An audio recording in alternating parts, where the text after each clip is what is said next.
Почитувани тетовчани, прво да ви се заблагодарам за гостопримството на подпредседателот Изет, на Јордан, на другите тетовчани. Зошто? Сега ќе ви кажам зошто. Затоа што јас исто на шала малку да се насмееме затоа што по толку тешки работи отворивме од председателот господин Јоргов Огненовски, кој исцрпно ги опфати скоро сите теми кои оптеретуваат Македонија, до подпредседателот, до сите говорници пред мене и сите ме инспирирате да дојдам, затоа што јас најмалку 1000 пати сум го поминал овој пат од Скопје до Гостивар, затоа што татко ми беше од Гостивар, Бог да го прости. И секогаш на враќање застанувавме кога одевме во Мавро, застанувавме во Тетово, одевме во Текето и секогаш убави спомени ме врзуваат за овој град и со голема сета и тага можам да приметам дека од еден убав град, од еден мал, мирен град стана нешто чудно, просто да ви кажам, ми е како некој немир да осеќам. Хаос во сообраќајот, слушам на вести дека е хаос со отпадните материјали, нема депонија прописна, значи почна дури и шарпланина, што секогаш сум се представувал како на шала, јас сум шарпланинец. Шарпланина што е една невидена убавина, да ја злоупотребуваат, не мора да кажам кој е, сите многу добро знаете кој е. Значи, тоа е страшна работа. Меѓу другото, еден од нашите членови, морам ова да го кажам, затоа што е клучно, затоа што она ние што го зборуваме не се само флоскули и говори напишани или осмислени, него тоа се случува секој дневно. Еден од нашите членови, кој на жалост има проблеми со зъбите, не може да го каже тоа, има и шекер, е многу добар, честен човек и е тука во сала. Господинот Изет го спомна еден дел од проблемите што го мачи, дека во неговото село направиле, во училиште направиле штал и чуваат говеда во училиштето. Кој им даде пари за училиште да го користат за чување на говеда? И тоа демократи, бидејќи ние сме на страната на честната страна, на страната на вистината. Демократи ќе го покренат по иницијатива на подпредседателот во една дискусија со председателот, со еден мал круг на луѓе, рековме дека ќе го покрене тој процес да се види кој е одговорен, кој има право да каже овде ќе чуваме говеда. Па тоа се државни пари, тоа е училиште, тоа е таму, без разлика дали има деца во тоа село, може од друго село да дојдат. Значи тоа е наменето за образование, може да се направи друг центар, може од страна да доаѓаат луѓе. Значи објектот е направен за да биде образовен објект. Тој истиот човек, кога тргнавме наваму од Скопје, комшија ми е, го земавме и ни каже, знаете што? Баш ми е гајле. Се изнервирав, вика, вчера, ама ќе ви кажам искрено, вика, ме избрка од работа. Зошто? Па затоа што сум, вика, демократ. Ми рекоа, вика, на работа, ама ти, вика, те гледаме со демократи. Да, вика, јас сум демократ. И го избркале од работа. Значи, тој едва се мачи да оствари некоја дополнителна пара, е стручнак и ми е потребен.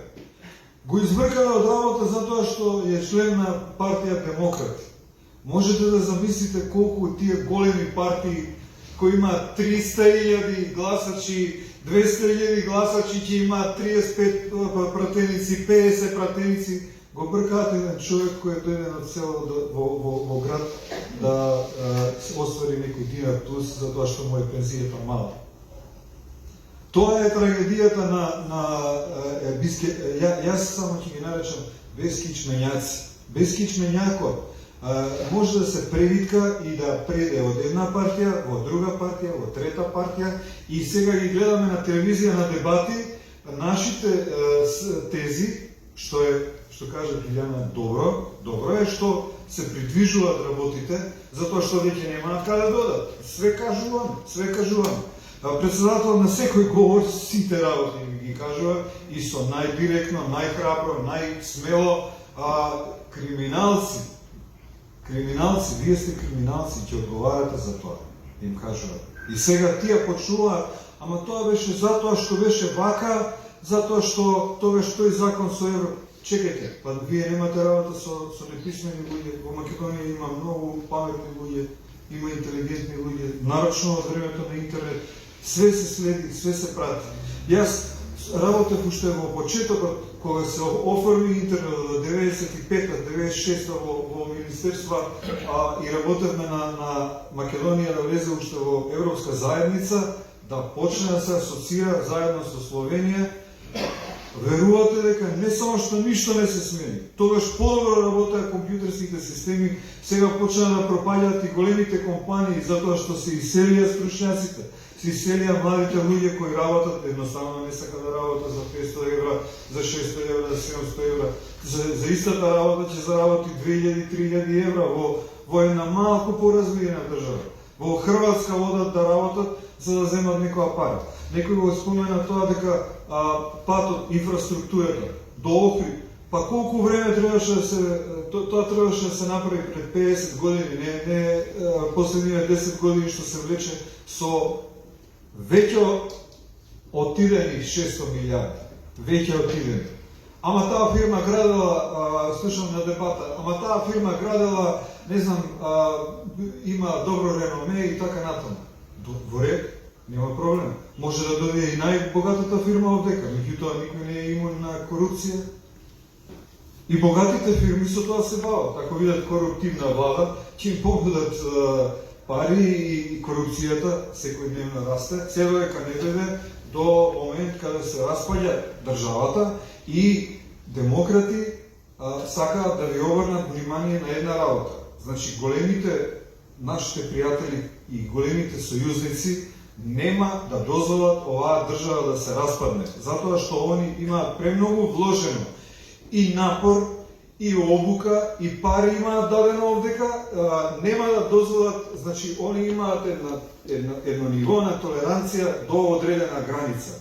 Ако ние македонците, албанците, бошњаците, сите народи и народности се заробени и уплашени, верувајте ми, големите држави нема да дозволат, зборувам за Соединетите американски држави и Европа, нема да дозволат нивните инвестиции, нивните планови да пропаднат заради некакви ситни криминалци, зборам ситни, во однос на големината на тие држави, иначе воопшто не се ситни, тие се за нивни размери се огромни лопови, мислам тоа милиарди да се украдат. Па тоа го нема ни во земји кои имаат осум. Знаете ли дека Хелмут Кол, кој обедини Германија и кој беше еден од најпочитуваните во 90-та година во Берлин, кога се обедини Германија, па тоа беше нешто величествено. Хелмут Кол го сменија затоа што неговата партија некој ги обвини дека добила 80.000 марки. 80.000 марки. Поводе 95-та година не разговараа за 80.000 марки за бензинска пумпа да се дозволи да се отвори. Нормално министер. Знаете 80, овој 95-та кој беше министер за транспортни врски и истата работа, значи си оди СДС, ВМРО го надградува. Го надградува, но на жалост само во овие работи, во лоповските работи. Да се враќа пак СДС уште понапред оди.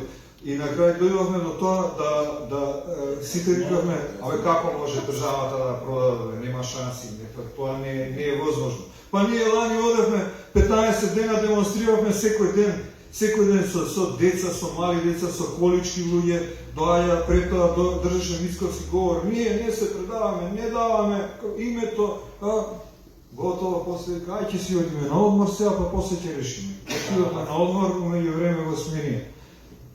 Измислија. Значи измислуваат што сака. И никој нема право да им каже нешто, освен ако дојде нормално амбасадор од Соединените Американски држави, од Холандија. Неколку пати веќе ја споменувам, има 200 пати поголем буџет, а е 1/3 поголема од нас. Еве 4 пати имаат повеќе жители. Ама не може да има 200 пати да се побогати од нас. Па ние барем да стигнеме 1/3 до Холандија, ние ќе бидеме Швајцарија, буквално. Затоа ве молам, сите што имаат прилика да го гледаат ова, да се придружат на фронтот за спас на Македонија. Зошто?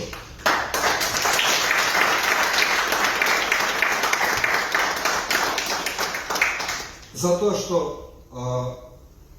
има една, јас како музичар ќе искористам, оној кој цвика може да се слика. Тоа е буквално, не знам више друг јазик, пред тоа ме обвинува дека филозофирам, дека кажувам некои економски параметри и така натаму. Меѓутоа, овој народ треба да свати една работа, дека готово, црвената линија е помината за големите држави, а ние уште ќутим. Како што кажа и председателот и Господ, како вика? Да, Господ е секогаш со нас, меѓутоа ние колку даваме, колку се вложуваме, толку повеќе ни помага Господ, затоа што од нашата волја ни е дадена по сите учења, по сите религии, ни е дадена да имаме слободна волја. Ако ние им ја даваме слободната волја затоа што се плашиме и со украдената слободна волја, фактички немаме слободна волја, сме робови, одиме, гласаме за нив. Еднаш гласаме, 2 пати гласаме, ајде еднаш 2 пати ќе ни излажат, третиот пат ќе ни излажат. А колку пати треба? 30 пати треба да ни излажат за да се освестиме. Нема ли има шанса 30 пати? Ако овој пат не се придружите на фронтот за спас за Македонија и не гласате за демократи, затоа што демократи имаат шанси да предложат работи, затоа што немаат багаж, немаат товар, немаат излажано 10 пати пред тоа, па сега да не им веруваат. Значи, размислете малку, ова е моментот да се придружат сите на демократи и на фронтот за спас за Македонија, затоа што веќе нема да имаме шанс. Вечерна Македонија и благодарам за точно.